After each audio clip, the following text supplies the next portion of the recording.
देखिए, अरविंद केजरीवाल कानून व्यवस्था की बात करते हैं, किस मुंह से करते हैं? उन्हें शोभा नहीं देता। वो स्वयं अपने घर की व्यवस्था ठीक कर लें।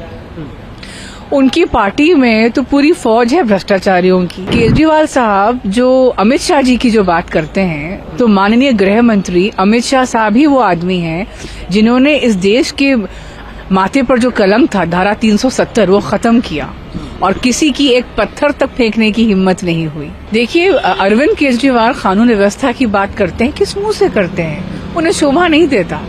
वो स्वयं अपने घर की व्यवस्था ठीक कर लें।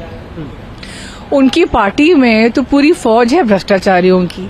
उनकी आवाज पर किस तरह के गुंडे मवाली हैं कि एक उन्हीं की पार्टी की महिला सांसद के साथ जिस तरह से मारपीट हुई है वो हमने देखा। अभी हाल ही में उन्हीं की पार्टी के विधायक अमानतुल्लाह खान साहब के साहबजादे ने तो खुलेआम कानून की धज्जियां उड़ा दी हैं। और आप जरा देखिए ना उनका रवैया कि किस तरह से वो दिल्ली पुलिस से बदतमीजी कर रहे थे आज सुबह, जो हमने देखा। तो मैं यही कहूंगी कि और केजरीवाल साहब जो अमित शाह जी की जो बात करते हैं, तो माननीय गृह मंत्री अमित शाह साहब ही वो आदमी हैं जिन्होंने इस देश के माथे पर जो कलंक था धारा 370 वो खत्म किया और किसी की एक पत्थर तक फेंकने की हिम्मत नहीं हुई।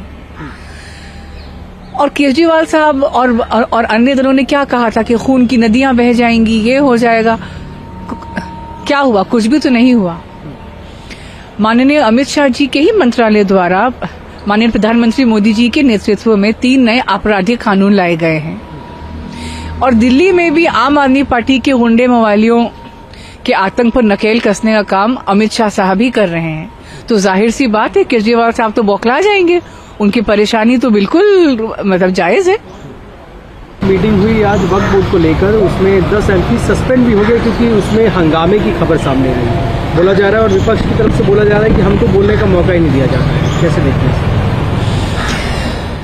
देखिए, जब इन्हें अपनी बात रखने का मौका मिलता है तो उस वक्त ये जो है बिल्कुल तरीके से बात अपनी रखते नहीं है, हंगामा करते हैं, बदतमीजी करने लगते हैं।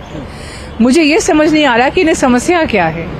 वक्त संशोधन जो है पारदर्शिता और जवाबदेही के लिए है, जो कि सरकार द्वारा एक बहुत अच्छा कदम उठाया जा रहा है, जो कि कौम की बेहतरी के लिए है। लेकिन बस वही फजूल की बातें, बेकार की बातें करना है और अपनी बात रखना नहीं है सामने और फिर कहना कि हमें बात रखने का मौका नहीं दिया जा रहा है।